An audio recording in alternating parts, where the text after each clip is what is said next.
மக்களே, Tuesday night டின்னருக்கு நான் என்ன ரெடி பண்ணுறேன் அப்படின்னா, இன்றைக்கி வந்து கோதுமை ரவை கிச்சடி தான் பண்ண போகிறேன்.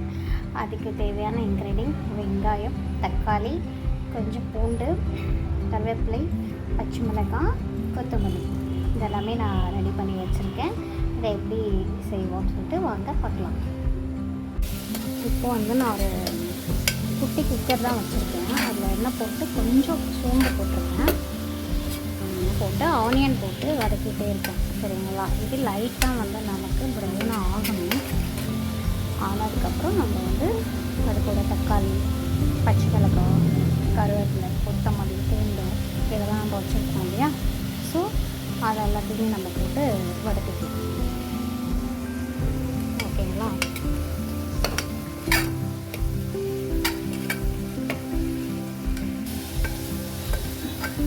கொஞ்சம் ஓரளவுக்கு வதங்கிடுச்சு. இந்த ஸ்டேஜில் நம்ம பூண்டு இவ்வளோ பூண்டு போடுறேன். சரி தான் பண்ணிடுவேன். ஸோ நான் அதெல்லாம் ஃபஸ்ட் டைம் ட்ரை பண்ணுறேன். இன்னைக்கு கிச்சடி சொல்லலை. ஸோ இந்த மாதிரி கேமரா வச்சு ஷூட் பண்ணி போடுறதுலாம் எனக்கு தெரியாது. இப்போ ஸோ அது நல்லா வதங்கிட்டே இருக்குது. அது கொஞ்சம் வதங்கின பிறகு நம்ம வந்து தக்காளி போட்டுக்கலாம் அதோட. சரிங்களா? இப்போ பார்த்தீங்கன்னா நான் தக்காளி, கொத்தமல்லி, அந்த கருவேப்பிலை, பச்சை மிளகாய் இது எல்லாமே போட்டுட்டேன். ஆக்சுவலாக நம்ம ரவா கிச்சடி தான் பண்ணுறோம். ஸோ நான் வந்து எப்போவுமே பிரியாணி மெத்தடில் தான் பண்ணுவேங்க. அப்படி பண்ணால் எங்கள் பசங்க ரொம்ப விரும்பி சாப்பிடுவாங்க. நிறைய பேர் வீட்டில் வந்து பசங்க ரவைலாம் சாப்பிட மாட்டாங்க இல்லையா? கோதுமை ரவைலாம் சாப்பிட மாட்டாங்க இல்லையா? ஆக்சுவலாக இது வந்து கோதுமை ரவையில் பண்ணுறேன். பட் வந்து ஆனால் அவங்க சாப்பிட்ருவாங்க. இது வந்து கொஞ்சம் டேஸ்டியாக பண்ணிங்கன்னா எல்லா குட்டி பசங்களுமே சாப்பிடுவாங்க. எங்கள் வீட்டில் 2 பசங்களும் இதை விரும்பி சாப்பிடுவாங்க. சாப்பிட்டுட்டு இன்னும் கொஞ்சம் வேணும்னு கூட கேட்பாங்க. நெக்ஸ்ட் வந்து நம்ம இது கூட வந்து கொஞ்சமாக இஞ்சி பூண்டு பேஸ்ட் போடுவோம். ஏன்னா இது கோதுமை கிச்சடி இல்லையா? அதுக்காக நம்ம ஃப்ளேவருக்காக போடுறோம். ஸோ வந்து நிறைய போட்டுறக்கூடாது பிரியாணி மாதிரி. ஸோ லைட்டாக ஒரு 1/4 கரண்டி அளவு தான் நான் போட்டிருக்கேன். உங்களுக்கு தெரியுதான்னு தெரியல. அவ்வளோதான். இது எல்லாமே கொஞ்சம் 5 நிமிஷம் வதங்கினா போதும். அதுக்கப்புறம் நம்ம வந்து இதில் வெறும் காரப்பொடி, மஞ்சள் பொடி போட்டு நல்லா மிக்ஸ் பண்ணிவிட்டு வேணும்னா கரம் மசாலா கூட கொஞ்சம் ஆட் பண்ணலாம் லைட்டாக. ஸோ நான் சோம்பு போட்டதுனால கரம் மசாலா போட போகிறது இல்லை. காரத்துக்கு ஆல்ரெடி வந்து பச்சை மிளகாவும் நான் யூஸ் பண்ணியிருக்கேன். ஸோ அதனால் வந்து கொஞ்சமாக காரப்பொடி போட்டுட்டா முடிஞ்சிச்சு. சரிங்களா? அதுக்கப்புறம் ரவை போடணும். கோதுமை ரவை போடணும். 1 மினிட். நான் இப்போ வந்து மஞ்சள் பொடி போட்டிருக்கேன். அடுத்து வந்து மிளகாய் பொடி போட போகிறேன். நெக்ஸ்ட்டு கொஞ்சம் தனியாக பொடி. ஓகேவா? மிளகாய் பொடி, கொஞ்சம் தனியாக பொடி, மஞ்சள் பொடி போட்டேன். நெக்ஸ்ட்டு வந்து இந்த உப்புமாவுக்கு தேவையான உப்பு மட்டும் நம்ம போட்டுக்கணும். இந்த அளவுக்கு. ஓகே?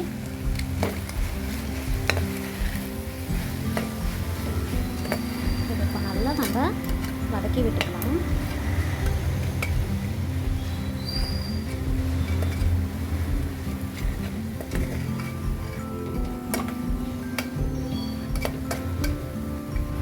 நெக்ஸ்ட் வந்து நம்ம வந்து ரவையை அளந்துக்கலாம். நம்ம எந்த கப்பில் போடுறோமோ அந்த கப்பில் 1க்கு நான் 2 தண்ணி தான் வைப்பேன். நம்ம ரைஸ் வைக்கிற கணக்கு மாதிரி தான். ஏன்னா இது வந்து கோதுமை ரவை இல்லைங்களா? அதனால் இப்போ நான் வந்து 2 கப்பு பண்ண போகிறேன். ஸோ அந்த கப் எடுத்துக்கிட்டேன். சரிங்களா? மறுபடியும் இன்னொரு கப். ஸோ நல்லா டேஸ்ட்டாக இருக்குங்க. நீங்களும் ட்ரை பண்ணுங்கள். ஸோ மாதிரி பண்ணிங்கன்னா கொஞ்சம் அது டேஸ்ட் இருக்காது. ஸோ இந்த மாதிரி கிச்சடி மாதிரி பண்ணிங்கன்னா உண்மையிலே ரொம்ப நல்லாயிருக்கும்.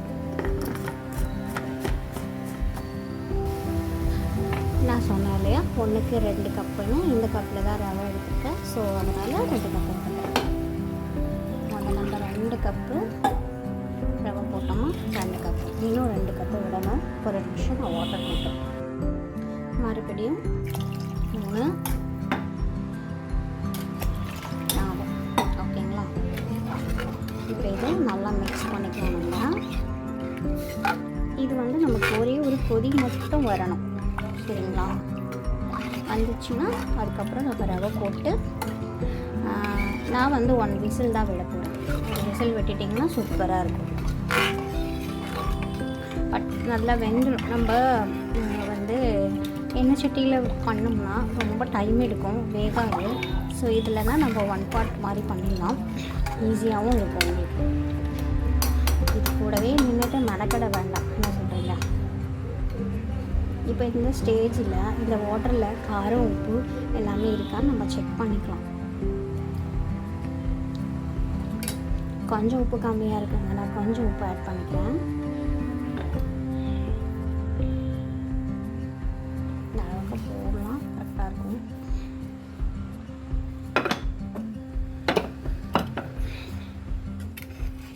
இது ஒரு கொதி வரட்டுங்க.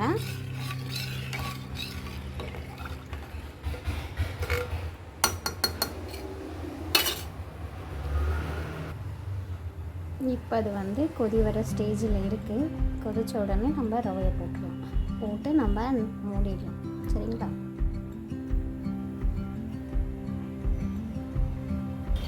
இப்போ அது நல்லா கொதிச்சிட்ருக்கு. அந்த சமயத்தில் நம்ம வந்து எடுத்து வச்சுருக்க ரவையை வந்து இதுக்குள்ளே நாம் போட்டுடலாம். போட்டாச்சு. இது ஒரு மிக்சிங் பண்ணிட்டோம்னா இப்போ உங்களுக்கு பார்க்க தண்ணி ஜாஸ்தி இருக்க மாதிரி தான் தெரியும். நான் வந்ததுக்கப்புறம் காட்டுறேன், கரெக்டாக இருக்கும். ஆனால் எங்களுக்கு கொஞ்சம் வந்து ட்ரையாக இருந்தாலும் பிடிக்காது, கொஞ்சம் தண்ணியாக இருந்தால் தான் பிடிக்கும். ரொம்ப தண்ணியாகவும் இல்லை. நான் உங்களுக்கு ரெடியான பிறகு காட்டுறேன், நீங்களே பாருங்கள். இப்போ இது நம்ம வேக வைக்கணும்.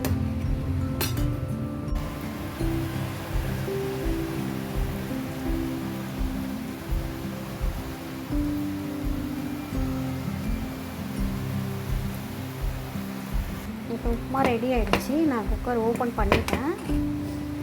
இப்படி தான் வந்துருக்கு. நான் சொன்னேன் இல்லையா, தண்ணி வச்சோம்னா அது கரெக்டாக வந்துடும்ன்ட்டு. கரெக்டாக வந்திருக்கேன். என் பையன் சாப்பிட்டுட்டு டேஸ்ட் எப்படி இருக்குன்னு சொல்லுவான். இது ப்ளைட்டில் நான் போட்டுட்டேன். இது டேஸ்ட் பண்ணிப்போம்.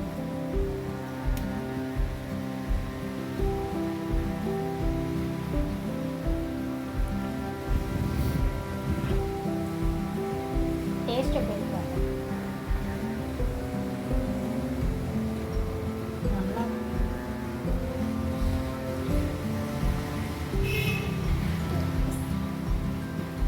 சூப்பராக இருக்காங்க.